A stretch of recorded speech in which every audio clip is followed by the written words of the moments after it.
ತ್ರಿಶೂಲ್, ನಾನು ಇದನ್ನೆಲ್ಲ ಆಮೇಲೆ ತಿಂತೀನಿ. ಶಿವಾನಿ, ನೀನ್ ಆಮೇಲೆ ತಿಂತೀನಿ ಅಂತ ಹೇಳ್ತೀಯ, ತಿನ್ನೋದೇ ಇಲ್ಲ. ತ್ರಿಶೂಲ್, ಅವಳು ಈಗ್ಲೇ ತಿನ್ನೋದಕ್ಕೆ ಹೇಳು.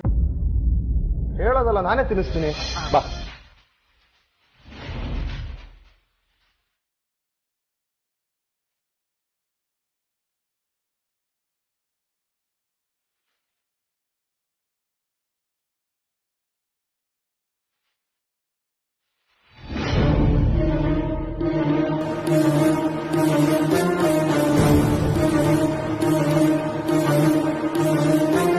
ಆಹಾ, ಏನ್ ಪ್ರೀತಿ! ಗಂಡ ಹೆಂಡತಿ ಅಂದ್ರೆ ಹೀಗಿರ್ಬೇಕು. ಇವಳು ಈ ಮನೆ ನಾಶ ಮಾಡೋದಕ್ಕೆ ಬಂದಿರೋಳು. ನಾಗಿಣಿ ಹೊಟ್ಟೆನಲ್ಲಿರೋದು ವಂಶೋದ್ಧಾರಕ ಅಲ್ಲ, ವಂಶನ ನಿರ್ವಂಶ ಮಾಡೋದಕ್ಕೆ ಬಂದಿರೋ ಹಾವು. ಅದು ಗೊತ್ತಿಲ್ಲದೆ ಅವಳನ್ನ ಆರೈಕೆ ಮಾಡ್ತಾ ಇದೆಯಲ್ಲ. ಯಾವ ಶಿವಾನಿ ಸತ್ಲು ಅನ್ಕೊಂಡಿದ್ದೆ, ಅದೇ ರೂಪದ ಇವಳ ಮೇಲೆ ಇವನು ಎಷ್ಟು ಪ್ರೀತಿ ತೋರಿಸ್ತಾ ಇದ್ದಾನಲ್ಲ. ಶಿವಾನಿ ಅಷ್ಟೇ ನನ್ನ ಜೀವನದಲ್ಲಿ ಅಡ್ಡ ಅಂದ್ಕೊಂಡಿದ್ದೆ. ಅವಳ ರೂಪದಲ್ಲಿ ಇರೋ ಇವಳು ಬಂದಿದ್ದಾಳೆ. ಏನು ಮಾಡೋದು?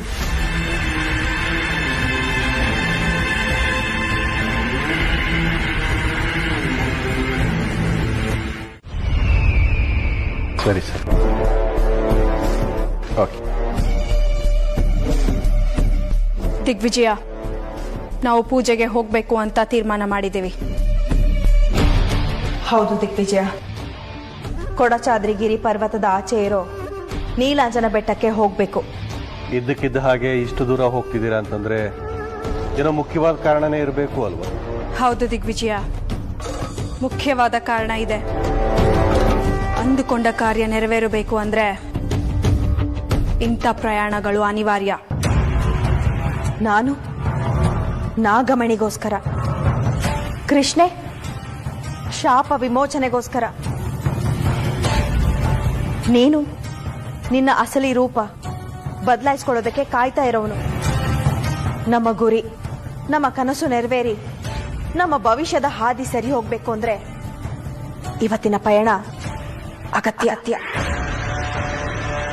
ನೀಲಾಂಜನ ಬೆಟ್ಟಕ್ಕೆ ಹೋಗಿ ಸಂಪತ್ತಿ ಗುಹೆಯಲ್ಲಿರುವ ತಾಳೆಗರಿಯನ್ನು ನೋಡಬೇಕು. ಅದು ನಮಗೆ ಸಿಕ್ಕಿದರೆ ಮಾತ್ರ ನಾಗಮಣಿ ದಕ್ಕಿದ ಹಾಗೆ. ವಿಶೇಷವಾದ ದಿನ ಮಾತ್ರ ಅದು ನಮ್ಮ ಕೈಗೆ ಸಿಗೋದಕ್ಕೆ ಸಾಧ್ಯ. ಆ ವಿಶೇಷವಾದ ದಿನ ನಮ್ಮ ಮುಂದಿದೆ. ಹಾಗಾಗಿ ನಾವು ಹೋಗ್ತಾ ಇದ್ದೇವೆ. ಒಂದು ನಿಮಿಷ,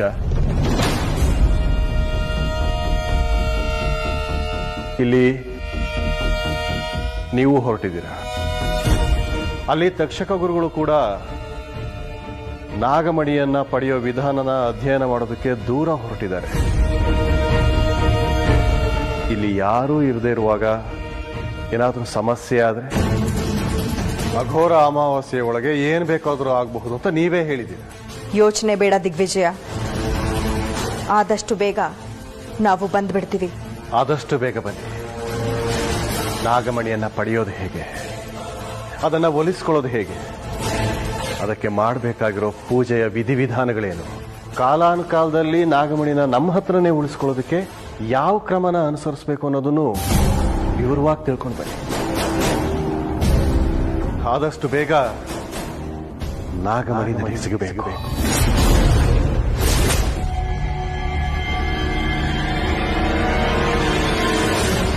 ಅಂದ್ರೆ ನಾನು ಹೇಳಿದ್ದು ನಮಗೆ ಅಂತ. ನಮ್ಮದು ಅಂದ್ರೆ ನಮ್ಮೆಲ್ರದು ಅಲ್ವಾ? ಒಂದ್ಸರಿ ಅದು ನನಗೆ ಸಿಕ್ತು ಅಂದ್ರೆ ನಾನದನ್ನ ನಿಮ್ಗೆ ಒಪ್ಪಿಸ್ತೆ ಅಂದ್ರೆ ನನ್ನ ಜವಾಬ್ದಾರಿ ಅಲ್ಲಿಗೆ ಮುಗಿದು ಹೋಗುತ್ತೆ. ಸರಿ, ಹೊರಡಿ.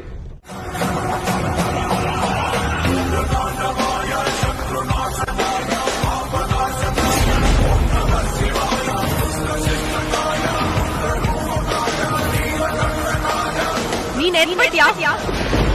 ನೀನ್ ಉಳಿಬಾರ್ದು.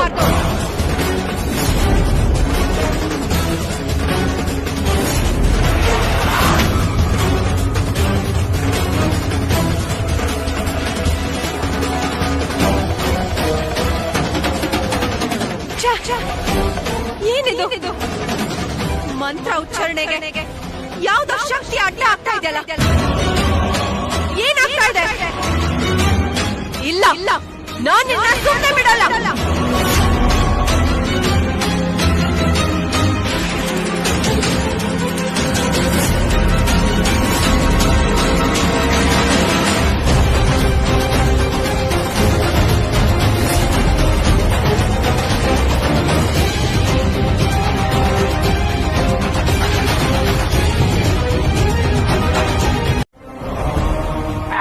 ಇದೋ ಕಲಿಕಾಲ. ಹೇ ವಿಶ್ವನಾಥ, ಕಾಲ ಭೈರವೇಶ್ವರ, ರುದ್ರೇಶ್ವರ, ಸಕಲ ಜೀವಕೋಟಿ ರಾಶಿಗಳಿಗೂ ಒಡೆಯ ಮುಕ್ತಿದಾತ ನೀನು.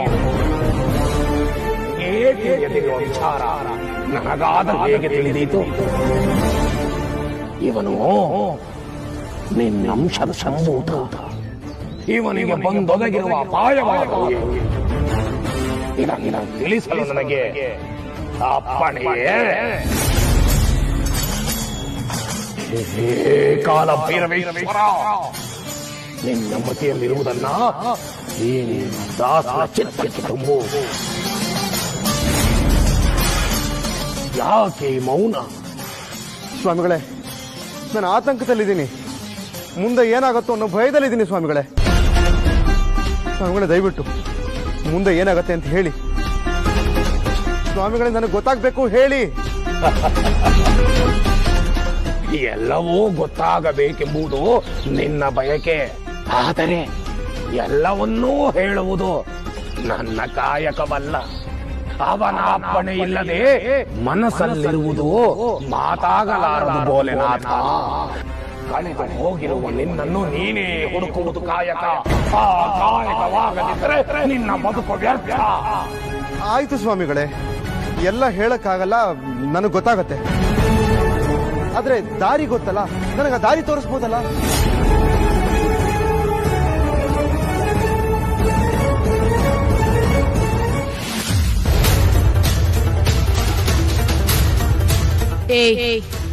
ನನ್ನ ಸುಲಭವಾಗಿ ಸಾಯಿಸಬಹುದು ಅಂದ್ಕೊಂಡು ನನ್ನ ಹಿಂದೆ ಬಿದ್ದ್ಯಾ? ನನ್ನ ಹತ್ರ ಬರೋವರೆಗೂ ನಾನು ಸಾವನ್ನೇ ಸಾಯಿಸೋಳು ಅನ್ನೋದು ನಿನಗೆ ಗೊತ್ತಿರ್ಲಿಲ್ಲ ಅಲ್ವಾ?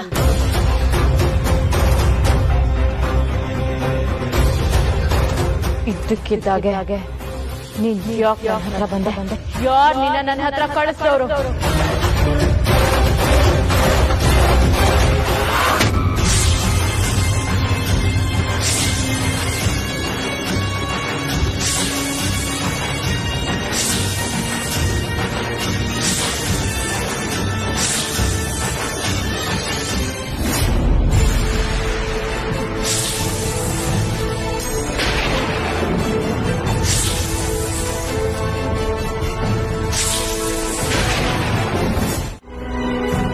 ನಮ್ಮ ಮನೇಲಿದ್ದ ಮಾಯಾ, ಅವಳು ಮಾಮೂಲಿ ಮನುಷ್ಯ ಅಲ್ಲ.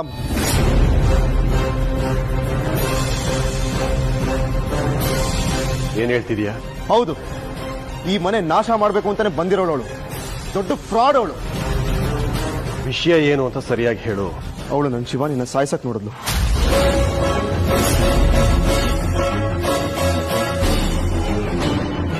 ಅವಳು ಇವಳನ್ನ ಸಾಯಿಸೋಕೆ ಪ್ರಯತ್ನ ಪಟ್ಲು ಅಂತಂದ್ರೆ ಇವಳ ಹತ್ರ ನಾಗಮಣಿ ಇರೋ ವಿಷಯ ಗೊತ್ತಾಗಿರ್ಬೋದು.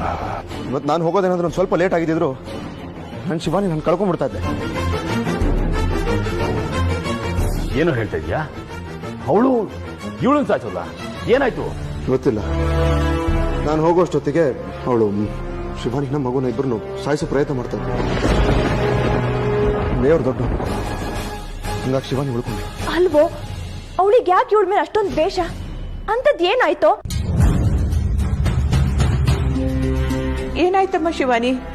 ಏನಾದ್ರೂ ಸರಿಯಾಗಿ ಹೇಳು. ನೀವೇನು ಹೇಳಿದಿದ್ರೆ ನಮ್ಗೆ ಹೇಗೆ ಅರ್ಥ ಆಗ್ಬೇಕು ಹೇಳು? ಅಷ್ಟಕ್ಕೂ ನೀನ್ ಮಾಯಾ ಜೊತೆ ಎಲ್ಲಿ ಹೋಗಿದ್ದೆ? ಯಾಕೆ ಹೋಗಿದ್ದೆ? ಅದೇ ಅವಳನ್ನ ಕಿಡ್ನಾಪ್ ಮಾಡಿದ್ರಂತಲ್ಲ ಯಾವ ಸ್ವಾಮಿಗಳು. ಅವನ್ನ ತೋರ್ಸ್ತೀನಿ ಬಾ ಅಂತ ಕರ್ಕೊಂಡು ಹೋದ್ಲು. ಆಮೇಲೆ ನನ್ನ ಸಾಯಿಸೋ ಪ್ರಯತ್ನ ಮಾಡಿದ್ಲು.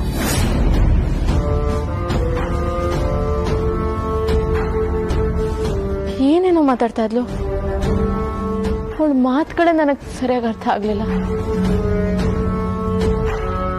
ಆದ್ರೂ ಅವಳಿಗೆ ಮನೆ ಮೇಲೆ ನಿನ್ ಮೇಲೆ ದ್ವೇಷ ಇರೋದಕ್ಕೆ ಏನ್ ಕಾರಣ? ಅವಳು ತುಂಬಾ ಒಳ್ಳೆ ಹುಡುಗಿ ತರ ಕಾಣ್ತಾಳೆ. ಅದರಲ್ಲೂ ತ್ರಿವಿಕ್ರಮನ್ ಗೆಳತಿ ಅಂತ ಹೇಳಿದ್ಲು. ಅವಳು ಈ ತರ ಮಾಡಕ್ ಸಾಧ್ಯನಾ? ಸಾಧ್ಯ ಆಗಿದೆಯಲ್ಲ. ನಾನೇ ನನ್ನ ಕಣ್ಣಾರೆ ನೋಡಿದ್ದೀನಿ. ನಾನು ಹೋಗೋದು ಸ್ವಲ್ಪ ಲೇಟ್ ಆಗಿದ್ರು ನಾನು ಶಿವಾನಿನ ನನ್ನ ಮಗುನ ಸಾಯಿಸೇ ಬಿಟ್ಟಿರೋಳು. ಇಷ್ಟಕ್ಕೆ ಅವಳನ್ನ ಸುಮ್ಮನೆ ಬಿಡೋದಿಲ್ಲ. ಅವಳು ಎಲ್ಲೇ ಅಡಗಿದ್ರು ಅವಳನ್ನ ಎಳ್ಕೊಂಡು ಬಂದು ನಿಲ್ಸಿ ನನ್ನ ಪ್ರಶ್ನೆಗಳಿಗೆ ಉತ್ತರ ಕಕ್ಕಿಸ್ತೀನಿ.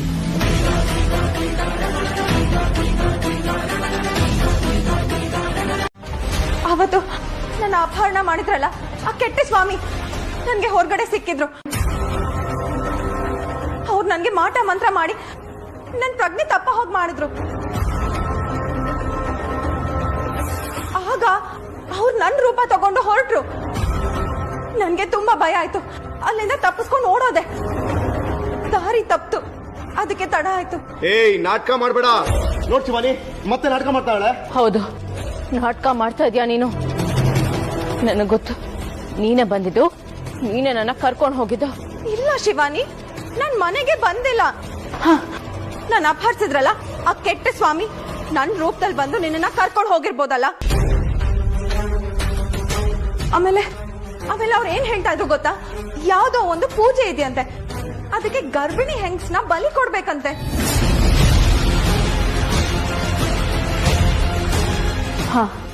ಅದಕ್ಕೆ ಇರ್ಬೋದು ಅವರು ನನ್ ವೇಷದಲ್ಲಿ ಬಂದು ನಿನ್ನ ಕರ್ಕೊಂಡು ಹೋಗಿದ್ದಾರೆ. ಬಲಿ ಕೊಡೋದಕ್ಕೆ ಕರ್ಕೊಂಡು ಹೋಗಿದ್ರೆ ಬೇರೆ ವೇಷ ಯಾಕೆ ಬೇಕಾಗಿತ್ತು? ಎಲ್ಲ ಸುಳ್ಳು ಅಂತ ಅನಿಸ್ತಾ ಇದೆ. ಇಲ್ಲ ನನ್ನ ನಂಬಿ, ನಾನು ಖಂಡಿತ ಸುಳ್ಳು ಹೇಳ್ತಾ ಇಲ್ಲ. ಬೇಕಾದ್ರೆ ಯಾರ ಮೇಲಾದ್ರೂ ಪ್ರಮಾಣ ಮಾಡಿ ಹೇಳ್ತೀನಿ. ತ್ರಿಶೂಲ್, ನೀನಾದ್ರೂ ನನ್ನ ನಂಬು ದಯವಿಟ್ಟು. ನೋಡು, ಮೊನ್ನೆ ಶಿವಾನಿ ತರ ಯಾರೋ ಬಂದಿದ್ರು ಅಂತ ಹೇಳ್ದೆ ಅಲ್ಲ, ಹಾಗೆ ಇವತ್ತೂ ಬಂದಿರ್ಬೋದಲ್ವಾ? ನಾನು ಆ ತರದವಳಲ್ಲ, ದಯವಿಟ್ಟು ನಂಬು. ನಿನ್ನನ್ನು ಯಾವುದೇ ಕಾರಣಕ್ಕೂ ನಂಬೋದಿಲ್ಲ. ಆದ್ರೆ ನನ್ನ ಒಂದಷ್ಟು ಅನುಮಾನಗಳಿಗೆ ನನಗೆ ನೀನೇ ಉತ್ತರ. ನನಗೆ ಉತ್ತರ ಸಿಗೋ ತನಕ ನಾನು ನಿನ್ನನ್ನು ಸುಮ್ಮನೆ ಬಿಡೋದಿಲ್ಲ.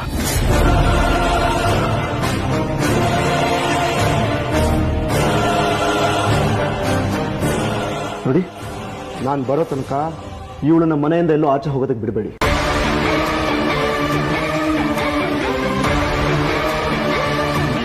ಇವಳ ಮೇಲೆ ಒಂದು ಕಣ್ಣಿಟ್ಟಿದ್ದೀನಿ.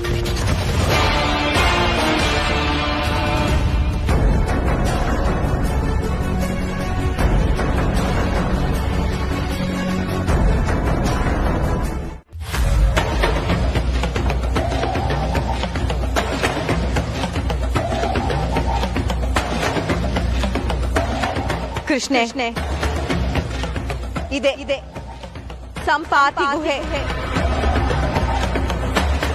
ಈ ವಿಗ್ರಹದ ಸಮೀಪದಲ್ಲಿರುವ ಶಿಲೆ ತೆರೆದು ಮಹಾತಾಯಿಯ ಪಾದದ ಹತ್ರ ನಮಗೆ ತಾಳೆಗರಿ ಸಿಗುತ್ತೆ. ಅದರಲ್ಲಿ ವಕ್ರೇಶ್ವರ ಮಹಾಮುನಿಗಳು ಬರೆದಿದ್ದಾರೆ. ಅದು ನಮಗೆ ಸಿಕ್ಕರೆ ಸಾಕು. ಇವತ್ತು ಒಳ್ಳೆಯ ದಿನ. ಇವತ್ತಿನ ಮಂತ್ರದಿಂದ ತಾಳೆಗರಿ ಈಚೆ ಬರುತ್ತೆ.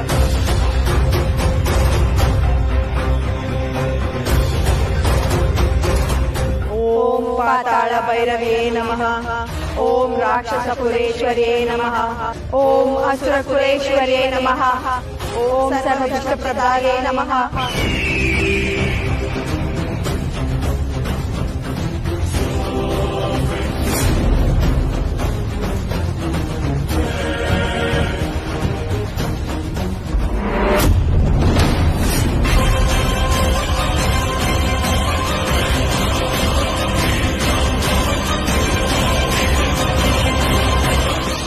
ದಾಕ್ಷಾಯಿಣಿ, ತಾಳೆಗರಿ ಗ್ರಂಥ ಕಾಣಿಸ್ತಾನೆ ಇಲ್ವಲ್ಲ?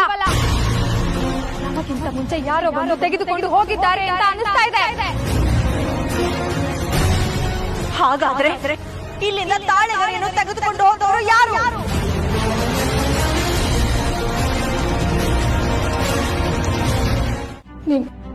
ಹೋಗೋ ಕಡೆ ಹುಷಾರು. ಎಲ್ಲಿಗೆ ಹೋಗ್ತಿದ್ಯೋ ಗೊತ್ತಿಲ್ಲ, ಎಷ್ಟು ದಿನ ಆಗುತ್ತೋ ಗೊತ್ತಿಲ್ಲ. ನಾನು ನಿನ್ಗೋಸ್ಕರ ಕಾಯ್ತಾ ಇರ್ತೀನಿ.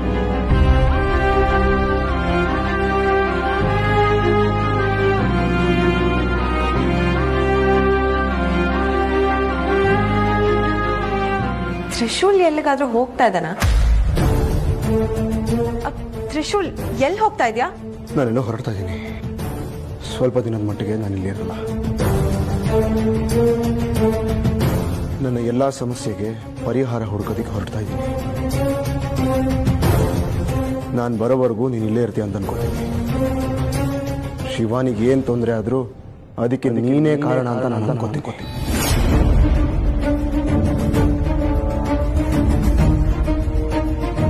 ನನ್ನ ಶಿವಾನಿಗೆ ಏನೂ ಆಗದೆ ಇರೋ ಥರ ನೋಡ್ಕೊಳ್ಳೋ ಜವಾಬ್ದಾರಿ ನಿಂದು. ಶಿವಾನಿ, ನೀನು ಹುಷಾರು. ನಿನ್ನ ಹೊಟ್ಟೆಲ್ ಮಗು ಇದೆ. ನಿನಗೇನೋ ತೊಂದರೆ ಆಗದೆ ಇರೋ ಥರ ಇವಳೆ ನೀನು ಕಾಯ್ತಾಳೆ. ಬರ್ತೀನಿ.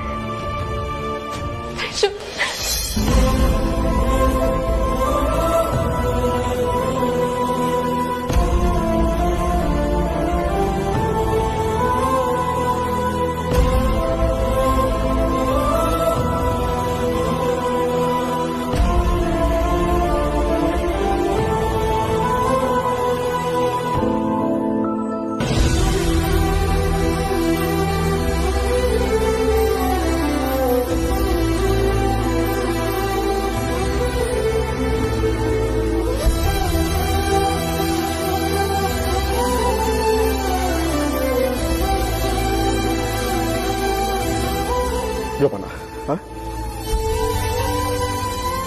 ನನ್ನ ಮಗುನ್ ಚೆನ್ನಾಗಿ ನೋಡ್ಕೋ.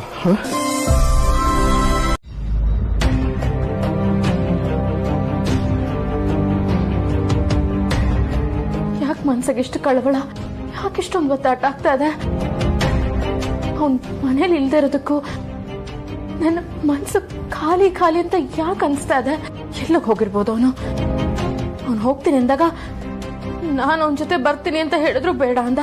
ಕಾರಣ ಇಲ್ಲದೆ ಅವ್ನು ಎಲ್ಲಿಗೂ ಹೋಗೋನಲ್ಲ. ಅವನ ಜೊತೆಗಿದ್ದಾಗ ಅವನ ಮೇಲೆ ರೇಗ್ತಿದ್ದೆ, ಕೂಗಾಡ್ತಿದ್ದೆ, ಜಗಳ ಆಡ್ತಿದ್ದೆ. ಅವನ ಮನೇಲೆ ಅವನ್ನ ಆ ಕಡೆ ಸೋಫಾ ಮೇಲೆ ಮಲಗಿಸಿ ನಾನ್ ಮಂಚದ ಮೇಲೆ ಮಲಗ್ತಿದ್ದೆ. ಅವನ ಹತ್ರ ಇದ್ದಾಗ ಯಾಕಾದ್ರೂ ಹತ್ರ ಇರ್ತಾನೆ ಅನ್ಸ್ತಿತ್ತು. ಈಗ ದೂರ ಹೋದ್ಮೇಲೆ ಯಾಕೆ ಹತ್ರ ಇಲ್ಲ ಅಂತ ಅನಿಸ್ತಿದೆ. ಹಂಗಾಗ್ತಿಲ್ಲ ತ್ರಿಶೂಲ್. ನಾನು ನಿನ್ ಜೊತೆ ಮಾತಾಡ್ಬೇಕು. ನಿನ್ ಜೊತೆ ಮಾತಾಡೋವರೆಗೂ ನನ್ನ ಮನಸ್ಸಲ್ಲಿರೋ ಸಂಕಟ ದೂರ ಆಗಲ್ಲ. ನಾನು ಮಾತಾಡ್ಬೇಕು.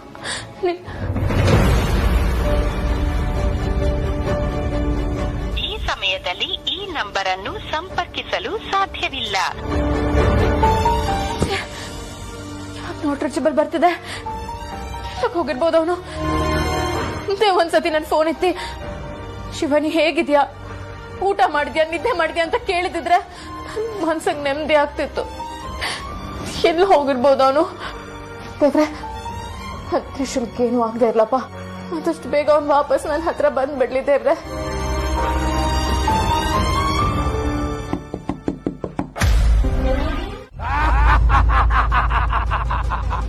ಬಂದಿರುವೆ.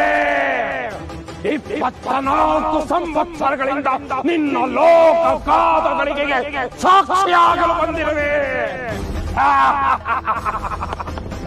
ಬದಲಾದ ಈ ನಿನ್ನ ರೂಪದಿಂದ ನಿನ್ನವರ ಬದಲಾಗುವ ಗುಣವನ್ನ ನೋಡಲು ಬಂದಿರುವೆ. ನಿನ್ನ ಮನಸ್ಸನ್ನು ಬದಲಾಯಿಸುವ ಮುನ್ನ ನಿನ್ನ ರೂಪವನ್ನು ಬದಲಾಯಿಸಬೇಕು. ಅದಕ್ಕೆ ಆ ತ್ರಯಂಬಕೇಶ್ವರ, ಆ ಗಂಗಾಧರೇಶ್ವರ, ಆ ಮಹಾದೇವನ ಆಶೀರ್ವಾದ ಬೇಕು. ಹೇ ಭೋಲೆನಾಥ, ಹೇ ಕಾಳ ಭೈರವೇಶ್ವರ, ಹೇ ಘೋರನಾಥೇಶ್ವರ, ಹೇ ನಂಜುಂಡೇಶ್ವರ, ನಿನ್ನಂಶ ಸಂಭೂತನಾದ ಈ ಮಾನವನ ದೇಹಕ್ಕೆ ಹೊಸ ರೂಪವನ್ನು ಕೊಡುವ ಮುನ್ನ ನನ್ನದೊಂದು ಪ್ರಶ್ನೆ ಇದೆ. ಮಾಡ ಹೊರಟಿರುವುದು ಮಹಾಘೋರ ಪ್ರಯೋಗ. ಎಚ್ಚರ ತಪ್ಪಿದರೆ ಉಸಿರು ನಿಲ್ಲೋ ಸಂಭವ ಇದೆ. ರೂಪ ಬದಲಾಯಿಸಲು ಹೋಗಿ ಕೂಪಕ್ಕೆ ಬೀಳುವ ಸಾಧ್ಯತೆ ಇದೆ. ಪ್ರಯತ್ನ ನಮ್ಮದು, ಫಲ ಮಹಾದೇವನದು. ನಾನು ಯಾರು ಅಂತ ತಿಳ್ಕೊಳ್ಳದೆ, ನನ್ನ ಗುರಿ ಏನು ಅಂತ ನನಗೆ ಗೊತ್ತಾಗದೆ ಬರೀ ಗೊಂದಲಗಳಲ್ಲೇ ನನ್ನ ಬದುಕು ಮುಂದೆ ಹೋಗ್ತದೆ ಸ್ವಾಮಿಗಳೇ. ಇನ್ನು ಪ್ರಶ್ನೆಗಳ ಹಿಂದೆ ಹೋಗೋದಕ್ಕೆ ನನಗೆ ಮನಸ್ಸಿಲ್ಲ. ನನಗೆ ಉತ್ತರ ಬೇಕು. ಆ ಉತ್ತರಗಳು ಕಂಡುಕೊಳ್ಳೋದಕ್ಕೆ ನಾನು ಹೊಸ ರೂಪ ಪಡ್ಕೋಬೇಕು ಅನ್ನೋದೇ ನಿಮ್ ನಿರ್ಧಾರ ಆಗಿದ್ರೆ ನನ್ನ ಪ್ರಾಣ ಬೇಕಾದ್ರೂ ಒತ್ತೆ ಇಟ್ಟು ನನ್ನ ರೂಪ ಪಡ್ಕೋತೀನಿ. ಭೋಲೆನಾಥ,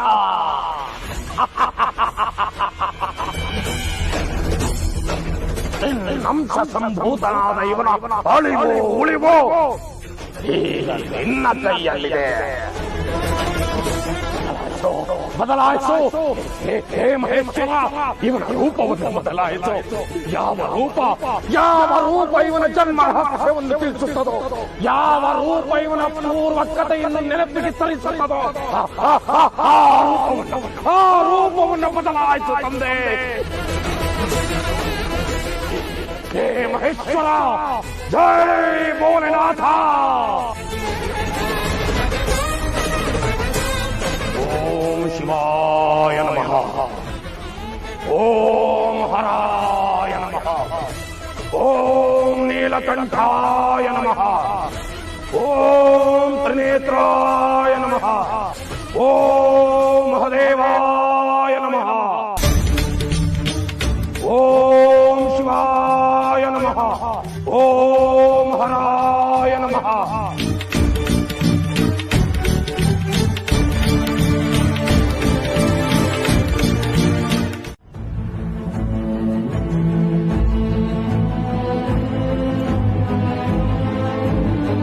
ಎಲ್ಲ ಹೋಗ್ಬಿಟ್ಟೆ ತ್ರಿಶೂಲ್, ನೀನಿಲ್ದೆ ನನಗೆಷ್ಟು ಗೊತ್ತಾಟ ಆಗ್ತಿದೆ ಗೊತ್ತಾ?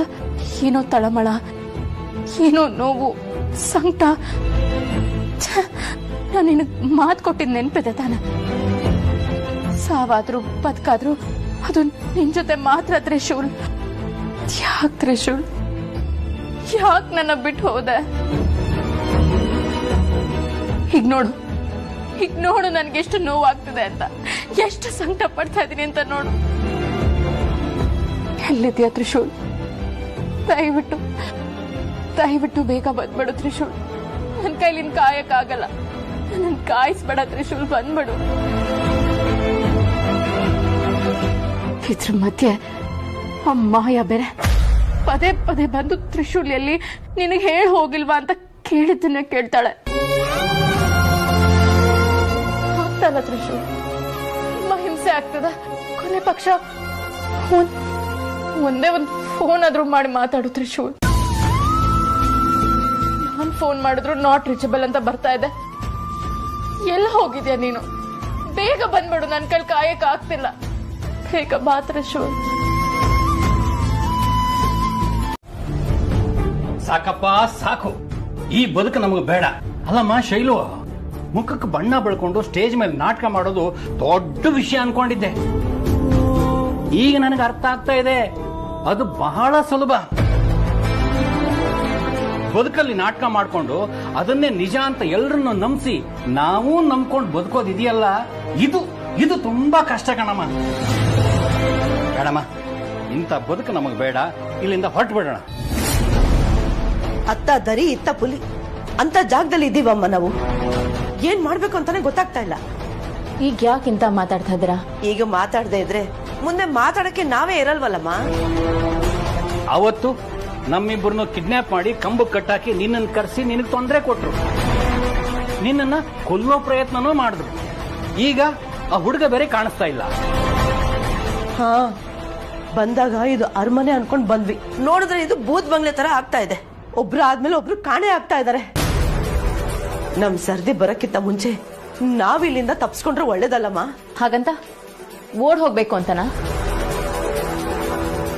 ಎಲ್ಲ ಆಗ್ತಿದೆ ಅಂತ ನಾವು ಒಂದು ಪೊಲೀಸ್ ಕಂಪ್ಲೇಂಟ್ ಕೊಟ್ರೆ? ಹೂನಮ್ಮ, ಹೌದು. ಪೊಲೀಸ್ ಕಂಪ್ಲೇಂಟ್ ಕೊಟ್ರೆ ನಾವು ಎಲ್ಲೂ ಅಲಿಯೋ ಹಾಗಿಲ್ಲ. ಪರ್ಮನೆಂಟ್ ಆಗಿ ಜೀವನ ಪೂರ್ತಿ ಪರಪ್ಪನ ಅಗ್ರಹಾರದಲ್ಲಿ ಮುದ್ದೆ ಮುರಿತಾ ಇರಬಹುದು.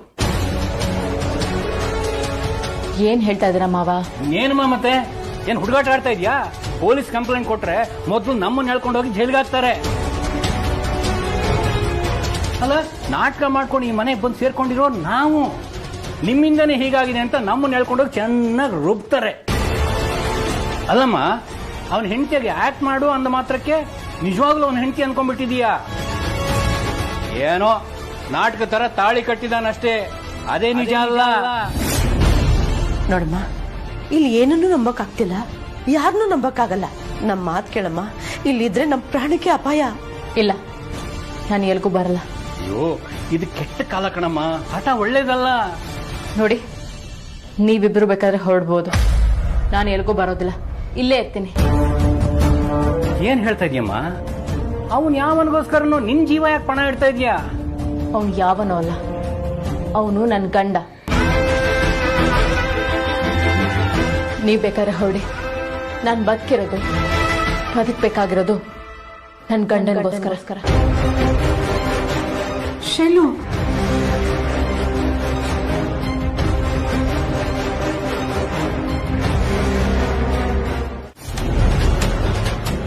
ಎಲ್ಲಿ ಹೋಗಿರ್ಬೋದು ನನ್ನ ಆದಿಶೇಷ?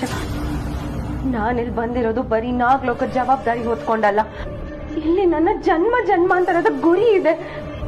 ಆದಿಶೇಷನನ್ನು ನನ್ನವನಾಗಿ ಮಾಡ್ಕೊಬೇಕು ಅಂತ ಆಸೆ ಇದೆ. ಆದಿಶೇಷನ್ ಮೇಲೆ ಪ್ರೀತಿ ಇದೆ, ಶಿವಾನಿ ಮೇಲೆ ಅದೇ ಸೇಡಿದೆ. ಶಿವಾನಿ ಸತ್ ಹೋದ್ಲು, ಆದ್ರೆ ಆ ಶಿವಾನಿ ರೂಪದಲ್ಲಿರೋ ಶೈಲು ಇಂದ ನನಗೆ ಅವಮಾನ ಆಗ್ತಾ ಇದೆ. ಉರಿಯೋ ಕೋಪದಲ್ಲೇ ಆದಿಶೇಷ ಹೊರಗಡೆ ಹೋದ. ನಾನು ಎಲ್ಲಿಗೂ ಹೋಗ್ಬಾರ್ದು, ನಾನು ಇಲ್ಲೇ ಇರ್ಬೇಕು ಅಂತ ಹೇಳಿ ಹೋಗಿದ್ದಾನೆ. ಅವನ್ ಮಾತಿನ ಶೈಲಿ ನೋಡ್ತಾ ಇದ್ರೆ ಅವನ್ಗೆ ನನ್ ಮೇಲೆ ಅನುಮಾನ ಬಂದಿದೆ ಅಂತ ಅನ್ನಿಸ್ತಾ ಇದೆ. ಅವನ್ ಹೊರಗಡೆ ಹೋಗಿರೋದು ಯಾರಿಗಾದ್ರೂ ನನ್ ಬಗ್ಗೆ ವಿಚಾರಿಸಿ ನನ್ ಮೇಲೆ ದಿಗ್ಬಂಧನ ಹಾಕೋಕ? ಇಂಥ ಇಕ್ಕಟ್ಟಿನ ಸ್ಥಿತಿ ನನ್ ಮುಂದೆ ಬಂದ್ ನಿಂತಿದೆ. ನಾನು ಏನ್ ಮಾಡೋದು? ಈ ವಿಚಾರನ ನಾನು ನಾಗ್ಲೋಕಕ್ಕೆ ಹೇಳ್ತೀನಿ. ಇಲ್ಲ, ಸ್ವಲ್ಪ ಹೊತ್ತು ಕಾಯೋದೆ ಸರಿ.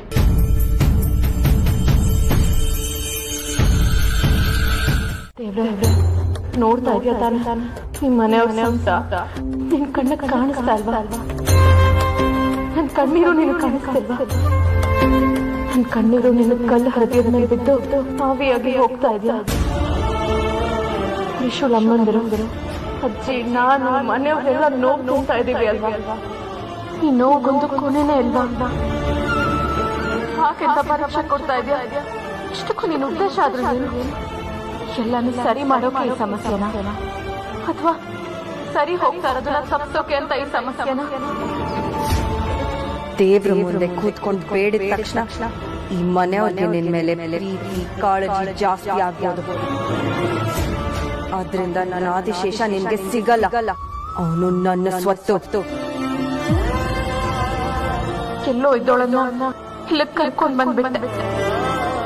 ನನ್ನ ಮನಸ್ಸಲ್ಲಿ ಒಂದಿಷ್ಟು ಗೊಂದಲಗಳನ್ನ ತುಂಬಿ ಆ ಗೊಂದಲಗಳಿಗೆಲ್ಲ ಉತ್ತರ ಸಿಗುತ್ತೆ ಅನ್ನೋ ಹಂತಕ್ಕೆ ಬಂದಾಗ ಮತ್ತೆ ಪ್ರಶ್ನೆ ಆಗ್ತಾ ಇದೆಯಲ್ಲ ಭಗವಂತ ಅಂತ. ನನ್ನ ಗಂಡನಿಗೆ ಯಾವ ತೊಂದರೆನೂ ಕೊಡ್ಬೇಡ ಭಗವಂತ. ಒಂದ್ ವೇಳೆ ತೊಂದರೆ ಕೊಡೋದೇ ವಿಧಿ, ಕೊಡದೇ ಇರೋದಕ್ಕೆ ಸಾಧ್ಯನೇ ಇಲ್ಲ ಅನ್ನೋ ಸ್ಥಿತಿ ಬಂದ್ರೆ ಎಲ್ಲ ತೊಂದರೆನೂ ನನ್ಗೆ ಕೊಡು ಭಗವಂತ. ಶಿವಾನಿ, ಏನಮ್ಮ ನೀನು? ತ್ರಿಶೂಲನಿಗೆ ಏನೂ ಆಗದೆ ಇರ್ಲಿ ಅಂತ ಕೇಳ್ಕೊಳ್ಳೋದ್ ಬಿಟ್ಟು ಏನೇ ಕಷ್ಟ ಬಂದ್ರು ನನಗೆ ಬರ್ಲಿ ಅಂತ ಕೇಳ್ಕೊತಾ ಇದೆಯಲ್ಲ, ಅದು ದೇವ್ರ ಮುಂದೆ ಕೂತು. ಹೌದಮ್ಮ, ದೇವ್ರು ಕೆಲವೊಂದ್ಸಲ ಬೇಡಿದ್ದನ್ನ ಕೊಡಲ್ಲ, ಬೇಡ ಅಂತ ಬಯಸಿದ್ದನ್ನ ಮಾತ್ರ ಕೊಡ್ತಾನೆ. ದೇವ್ರು ಬಸರಿ ಹೆಂಗ್ಸ್ ಪ್ರಾರ್ಥನೆನ ಬೇಗ ಕೇಳ್ತಾನೆ. ಯಾಕೆ ಗೊತ್ತಾ? ಅಲ್ಲಿ ಒಂದು ಜೀವ ಇರಲ್ಲ, 2 ಜೀವ ಇರುತ್ತೆ. ಬಸರಿ ಹೆಣ್ಣು ಯಾವಾಗ್ಲೂ ತನ್ನ ಗಂಡ ಪಕ್ಕದಲ್ಲಿರ್ಬೇಕು ಅಂತ ಬಯಸ್ತಾ ಇರ್ತಾಳೆ. ಅತ್ತೆ ಅವನು ಪಕ್ಕದಲ್ಲಿಲ್ಲ ಅಂತ ಏನೋ ಬೇಜಾರಲ್ಲಿ ಅಂತ ಮಾತಾಡ್ತಾ ಇದ್ದಾಳೆ. ದೇವ್ರೆ, ಇವಳ ಮಾತನ್ನ ಕೇಳ್ಬೇಡಪ್ಪ, ದಯವಿಟ್ಟು ಕ್ಷಮಿಸ್ಬಿಡು. ಸಾಮೂಹಿಕವಾದ ಪ್ರಾರ್ಥನೆಯಲ್ಲಿ ವಿಶೇಷವಾದ ಶಕ್ತಿ ಇರುತ್ತೆ. ನಾವೆಲ್ಲರೂ ಸೇರಿ ತ್ರಿಶೂಲಿ ಎಲ್ಲೇ ಇದ್ರು ಸುಖವಾಗಿರ್ಲಿ, ಬೇಗ ಮನೆಗೆ ಬರ್ಲಿ ಅಂತ ಪ್ರಾರ್ಥನೆ ಮಾಡೋಣ ಅಮ್ಮ.